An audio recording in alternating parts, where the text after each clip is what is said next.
Nos dias de hoje são visíveis os sinais de muitos feitos que a história documenta. As estruturas que restam testemunham a heroicidade dos tempos passados. Fortalezas e palácios certificam a grandeza de marinheiros de outros tempos. Igrejas e conventos falam hoje da fé dos muitos missionários que jamais haviam pensado na possibilidade de batizar em terras tão longínquas. A heroicidade permanece nos dias de hoje. A ilha não conhece a prosperidade de outros tempos. Pelo contrário, os moçambicanos desta ilha convivem com muita miséria, desconhecendo as mínimas condições de higiene, de alimentação e habitação.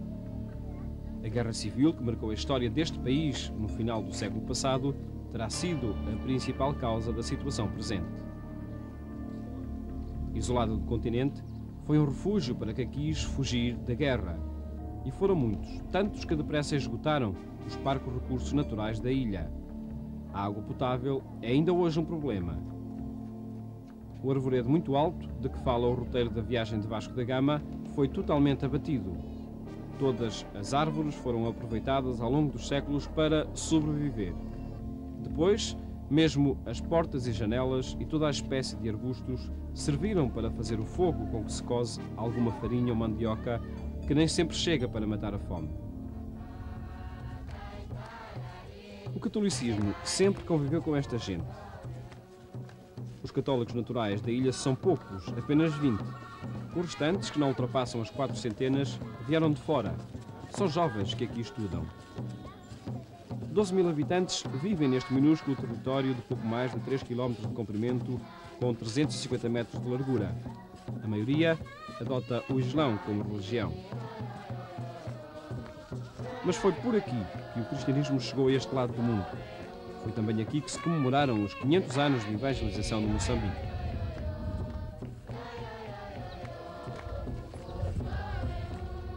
A entrada do cristianismo em toda esta costa do Índico, nomeadamente em Moçambique, foi na ilha de Goa, lá ao fundo, onde se celebrou a primeira missa. Há 5 séculos isso tudo aconteceu e foi essas comemorações que também decorreram recentemente entre nós. Nos dias de hoje, a Igreja Católica nesta ilha, na ilha de Moçambique, conta sobretudo com a história de um homem, que é a história de quase meio século, o Padre António Lopes.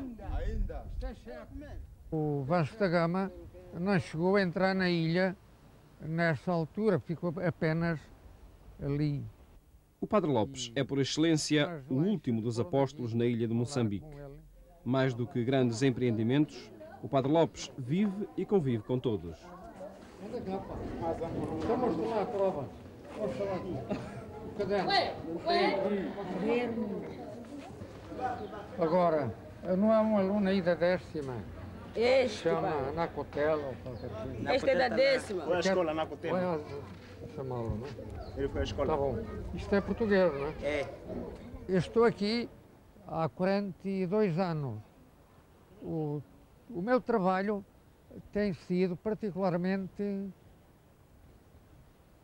ajudar os muçulmanos e os cristãos a viverem em paz, não ter problemas e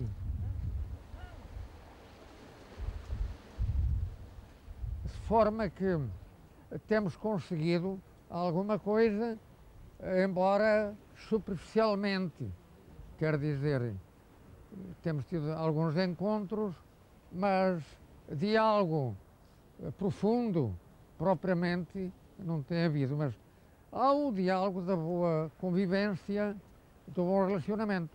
E foi sempre o que caracterizou a coabitação deste pequeno espaço. Católicos e muçulmanos conviveram desde os primeiros anos. Uma história que o Padre Lopes repete desde há muitos anos. Os portugueses estão aqui desde 1502 ou 3, é que aqui estão. Portanto, o cristianismo está aqui permanente desde essa altura. Os muçulmanos já cá estavam, porque quando o Vasco da Gama chegou, havia aqui um sheik muçulmano e havia apenas 2 casas de material mais resistente, que era a mesquita e a casa do sheik. E em 1541 quando São Francisco Xavier aqui passou, ele refere numa das suas cartas que na ilha havia duas povoações, uma de portugueses e outra de muçulmanos pacíficos, quer dizer que se entendiam com os portugueses.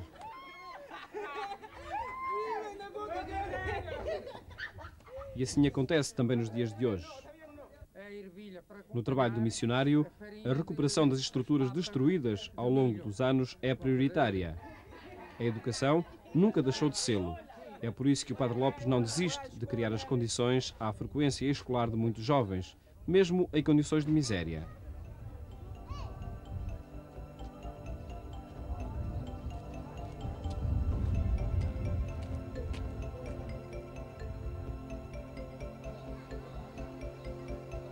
À convivência religiosa deve agora juntar-se a boa organização política, social e económica da ilha de Moçambique. Quadros de dirigentes são necessários para que neste território existam as condições essenciais de vida e se explorem recursos que permitam uma vida estável.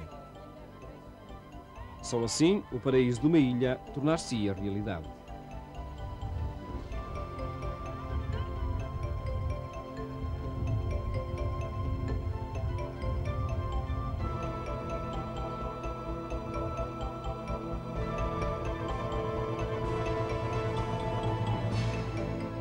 Muitos poetas cantaram a ilha, desde Camões aos tempos recentes. Mia Couto, escritor, biólogo e um dos maiores contadores de história em língua portuguesa, escreveu um dia, referindo-se à ilha, que não há, em todo Moçambique, maneira mais feminina de namorar com o idioma lusitano. Sobre este pedaço do mundo, a pena de Mia Couto soube escolher poucas palavras para evocar o passado histórico da ilha e descrever o momento presente e futuro. Outrora, o futuro apossou-se desta ilha. Agora, o futuro está doente.